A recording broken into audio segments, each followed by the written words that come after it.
Алимыг кастаа идэх нь аюулгүй байж чадах уу? Алимыг лааны тосоор бүрдэг. Алихгүй идвэл хорт хавтартай болно гэх мэт дам яриг та аль хэдийн сонссон байх. Та дэлгүүрээс байгаа зарим жимсийг хараад яаж ийм гэлтсэн өнгөлөг шүүслэг байгааг нь хараад гайхаж байсан уу? Жишээлбэл энэхүү алимыг харцгаая. Таны харж байгаачлан алимыг гадна орчинд байгаа бактериудаас хамгаалж бас түүний хадгалах хугацааг хэсэгдэг. Мөн гадаад үзэмд нь ч нөлөөлдөг. Тэгвэл яагаад үүний хийх болсон бэ гэдэг асуулт тавьцгаая. Хоол хүнс бэлтгэн гаргадаг тариаланцад фермерүүд үл төрөөд өөрсдийн бүтээгдэхүүнийхээ хадгалах хугацаа бүтээгдэхүүнийхээ гарцаа ихсгэхийн тулд хортон урмал шавьжид төсвөртэй болохын тулд тусгай химийн бодисуудыг ашигладаг.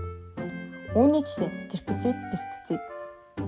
Биотехнологийн олон салбарт ашиглаж байгаагаас хөдөө аж ахуйн салбарт буюу ургамлын шинжилгээ ухаанд байгааг ногоон биотехнологийн салбар гэж нэрлэдэг. Генийн инженерийн аргаар гербицид төсвөртэй ургац боловсруулдаг. Гербицид бол хүсээгүй ургамлыг устгах зорилттой химийн бодис. Сонгомл гербицид нь тодорхой ургамлыг устгаж хүссэн ургацыг харьцангуй гэмтээхгүй үлдээдэг. Ихэнхдээ ургамлын даавар дээр цуурлан хогийн ургамлуудын ургалтад цаад учруулж үйлчилдэг.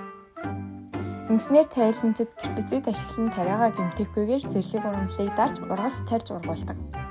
Харин пестицид бол хортон шавьж устгахад ашиглагддаг химийн бодис юм. Ерөнхийдөө пестицид бол хортой шавьж мөөнцрөөс хамгаалах, устгах, сарамжуулах, вирус нингийн эсрэг ариутгагч бус хэлбэрээр хүнсний үйлдвэрлэлд өргөнөөр хэрэглэгддэг. Ургамлыг пестицидээр шүрших эсвэл хөрсөнд пестицид хэрэглэх нь ургацанд үлдэгдэл үлдээдэг. Пестицид нь гербицидээс илүү хортой. Мөн пестицид нь хүнд хордлого үүсгэдэг. Бага зэргийн хордлого нь толгой өвдөх, дотор муухайрах, гүйлгэх, хоолойнууд дайрс хамарч очих шалтгаан болдог. Хүнд хордлого нь амьсгал авах чадваргүй болох, амьсгалын замд цэрэг хэмжээгээр үүсэх, цаашлаад ухаан алдахад хүргэнэ.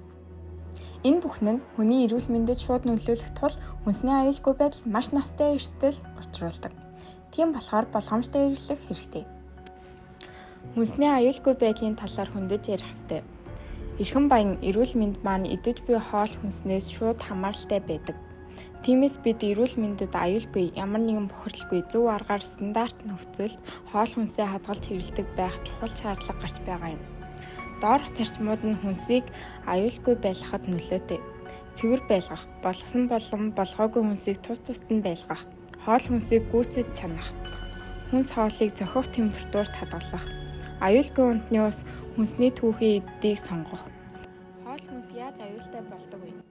Хоол хүнсийг хэрэглэх явцад хүний биед хор хөнөөл учруулж болзошгүй хим, физик, биологийн биетүүдийг бохирдуулах хүчин зүйлс гэнэ. Хоол үйлдвэрлэлт, савлалт, хадгалалт, тээвэрлэлт, борлуулалтын явцад тоос шоргоо, тос будаг, шилний архай, төмний үрс гэх мэт зүйлс бүтээгдэхүүнд орж бохирдуулахыг физикийн бохирдол. Пестицид, эмийн бодис, хүнд металл, бусад химийн хорт бодисоор бохирдохыг химийн бохирдол, янгаар бохирдохыг биологийн бохирдол гэнэ. Хүнсний аюулгүй байдал нь эх орны тусгаар тохиолдлын аюулгүй байдалтай шууд холбоотой. Монгол улсаа аюулгүй байлгахын тулд аюулгүй хүнсийг бүх иргэдэд хэрэглэдэг байх ёстой. Аюулгүй хүнс гэдэг нь эрүүл мэндэд сөрөг нөлөө үзүүлдэггүй хүнсийг хэлнэ. Хүнсний аюулгүй байдалд нөлөөлөх хүчин зүйлс. Хэрэглэгчдийн хоол хүнсийг боловсруулах хэрэглэх мэдлэгийг түвшин. Ажлын дадлага туршлага, насжилт, улс орны эдийн засгийн бодлого зэргийг хамааруулан авч үзнэ. Хоол хүнсээ эм тан адил зохицуулж хэрэглэхгүй бол ирээдүйд эмийг хоол шиг хэрэглэх болно.